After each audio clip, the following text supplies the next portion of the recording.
So in college, I was a government major, which means I had to write a lot of papers. Now, when a normal student writes a paper, they might spread the work out a little like this. So,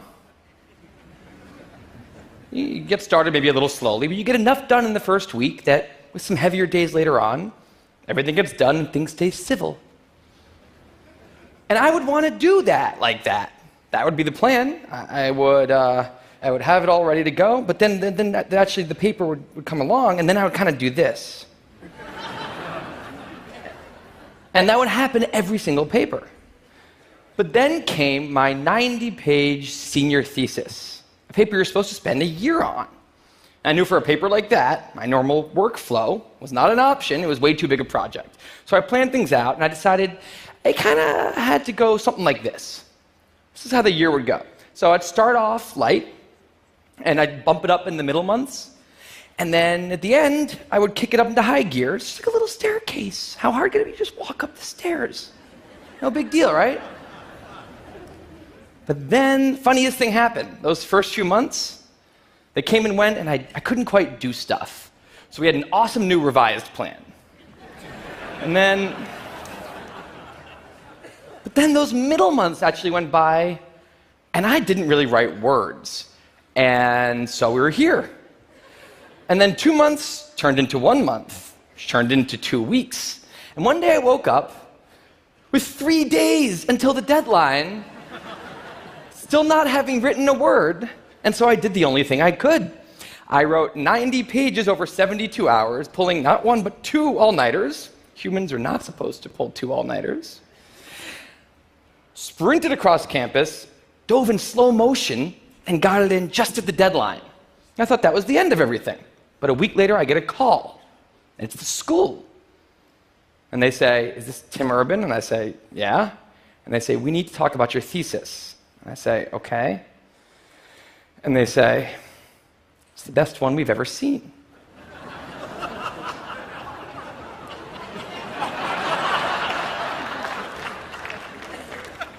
That did not happen. It was a very, very bad thesis. I just wanted to enjoy that one moment when all of you thought, "This guy is amazing." No, it was very, very bad. Anyway, today I'm a writer, blogger guy. I write the blog Wait, But Why? And a couple of years ago, I decided to write about procrastination. My behavior has always perplexed the non-procrastinators around me, and I wanted to explain to the non-procrastinators of the world what goes on in the heads of procrastinators and why we are the way we are. Now, I had a hypothesis that the brains of procrastinators were actually different than the brains of other people. And to test this, I found an MRI lab that actually let me scan both my brain and the brain of a proven non-procrastinator, so I could compare them, and I actually brought them here to show you today, and I want you to take a look carefully to see if you can notice a difference. And I know that if you're not a trained brain expert, it's not that obvious, but just take a look, okay? So here's the brain of a non-procrastinator. Now, here's my brain.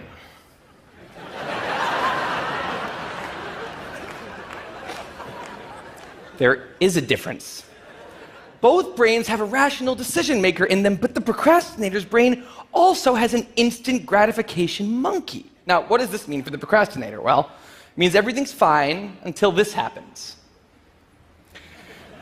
So the rational decision maker will make the rational decision to do something productive, but the monkey doesn't like that plan. So he actually takes the wheel, and he says, "Actually, let's read the entire Wikipedia page of the Nancy Kerrigan-Tanya Harding scandal, because I just remembered that happened. Then we're going to go over to the fridge. We're going to see if there's anything new in there since 10 minutes ago. After that, we're going to go on a YouTube spiral that starts with videos of Richard Feynman talking about magnets and ends much, much later with us watching interviews with Justin Bieber's mom. All of that's going to take a while, so we're not going to really have room on the schedule for any work today. Sorry." Now, what is going on here? The instant gratification monkey does not seem like a guy you want behind the wheel. He lives entirely in the present moment. He has no memory of the past, no knowledge of the future, and he only cares about two things: easy and fun. Now, in the animal world, that works fine. If you're a dog and you spend your whole life doing nothing other than easy and fun things, you're a huge success. And to the monkey, humans are just another animal species he has to keep well slept, well fed, and propagating into the next generation, which in tribal times might have worked okay. But if you haven't noticed, now we're not in tribal times. We're in an advanced civilization, and the monkey does not know what that is, which is why we have another guy in our brain, the rational decision maker, who gives us the ability to do things no other animal can do. We can visualize the future. We can see the big picture. We can make long-term plans. And he wants to take all of that into account. And he wants to just have us do whatever makes sense to be doing right now. Now, sometimes it makes sense to be doing things that are easy and fun, like when you're having dinner or going to bed or enjoying well-earned leisure time. That's why there's an overlap. Sometimes they agree. But other times, it makes much more sense to be doing things that are harder and less pleasant for the sake of the big picture, and that's when we have a conflict. And for the procrastinator, that conflict tends to end a certain way every time, leaving him spending a lot of time in this orange zone, an easy and fun place that's entirely out of the make sense circle. I call it the dark playground. Now, the dark playground is a place that all of you procrastinators out there know very well. It's where leisure activities happen at times when leisure activities are not supposed to be happening. The fun you have in the dark playground isn't actually fun because it's completely unearned, and the air is filled with guilt, dread, anxiety, self-hatred, all those good procrastinator feelings. And the question is, in this situation, with the monkey behind the wheel, how does the procrastinator ever get himself over here to this blue zone? A less pleasant place, but where really important things happen. Well, it turns out that the procrastinator has a guardian angel, someone who's always looking down on him and watching over him in his darkest moments, someone called the panic monster.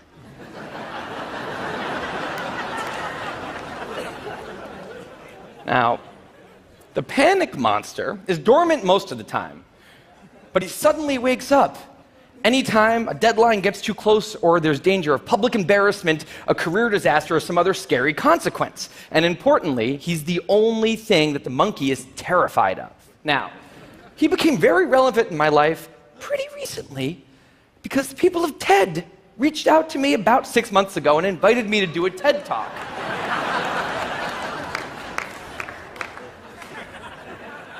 Now, of course, I said yes. It's always been a dream of mine to have done a TED Talk in the past.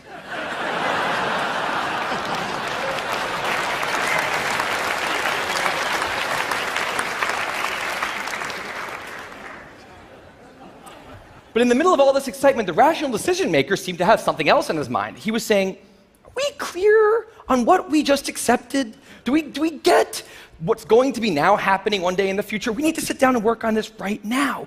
And the monkey said, totally agree, but also let's just open Google Earth and let's zoom into the bottom of India, like 200 feet above the ground, and we're going to scroll up for 2.5 hours till we get to the top of the country so we can get a better feel for India.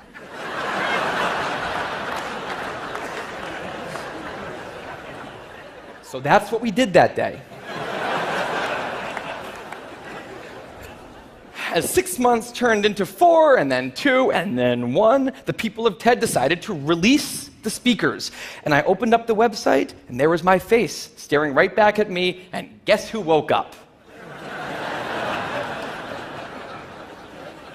So the panic monster starts losing his mind, and a few seconds later, the whole system's in mayhem.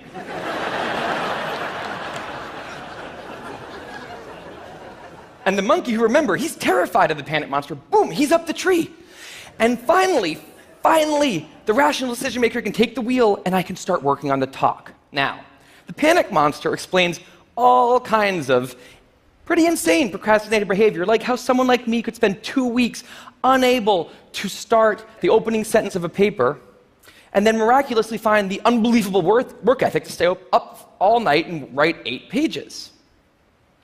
And this entire situation with the 3 characters, this is the procrastinator's system. It's not pretty, but in the end, it works. And this is what I decided to write about on the blog just a couple years ago. Now, when I did, I was amazed by the response. Literally thousands of emails came in from all different kinds of people, from all over the world, doing all different kinds of things. These were people who were nurses and bankers and painters and engineers and lots of PhD students. And they were all writing saying the same thing. I have this problem too.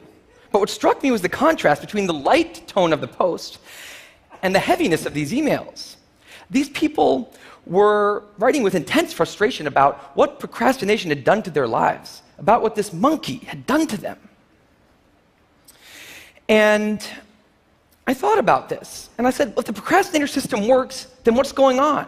Why are all these people in such a dark place? Well, it turns out that there's two kinds of procrastination. Everything I've talked about today, the examples I've given, they all have deadlines. And when there's deadlines, the effects of procrastination are contained to the short term because the panic monster gets involved. But there's a second kind of procrastination that happens in situations when there is no deadline. So if you want to have a career where you want to be a self-starter, something in the arts, something entrepreneurial, there's no deadlines on those things at first because nothing's happening at first, not until you've gone out and done the hard work to get some momentum, to get things going. There's also all kinds of important things outside of your career that don't involve any deadlines, like seeing your family or exercising and taking care of your health, working on your relationship or getting out of a relationship that isn't working. Now, if the procrastinator's only mechanism of doing these hard things is the panic monster, that's a problem because in all of these non-deadline situations, the panic monster doesn't show up. He has nothing to wake up for. So the effects of procrastination, they're not contained. They just extend outward forever. And it's this long-term kind of procrastination that's much less visible and much less talked about than the funnier, short-term, deadline-based kind. It's usually suffered quietly and privately, and it can be the source of a huge amount of long-term unhappiness and regrets. And I thought, that's why these people are emailing, and that's why they're in such a bad place. It's not that they're cramming for some project. It's that long-term procrastination has made them feel like a spectator at times in their own lives. The frustration was not that they couldn't achieve their dreams, it's that they weren't even able to start chasing them. So I read these emails and I had a little bit of an epiphany that I don't think non-procrastinators exist. That's right. I think all of you are procrastinators. Now, you might not all be a mess, like some of us. And some of you may have a healthy relationship with deadlines. But remember, the monkey's sneakiest trick is when the deadlines aren't there. Now, I want to show you one last thing. I call this a life calendar. That's one box for every week of a 90-year life. That's not that many boxes, especially since we've already used a bunch of those. So I think we need to all take a long, hard look at that calendar. And we need to think about what we're really procrastinating on, because everyone is procrastinating on something in life. We need to stay aware of the instant gratification monkey. That's a job for all of us. And because there's not that many boxes on there, it's a job that should probably start today. Well, maybe not today, but sometime soon. Thank you.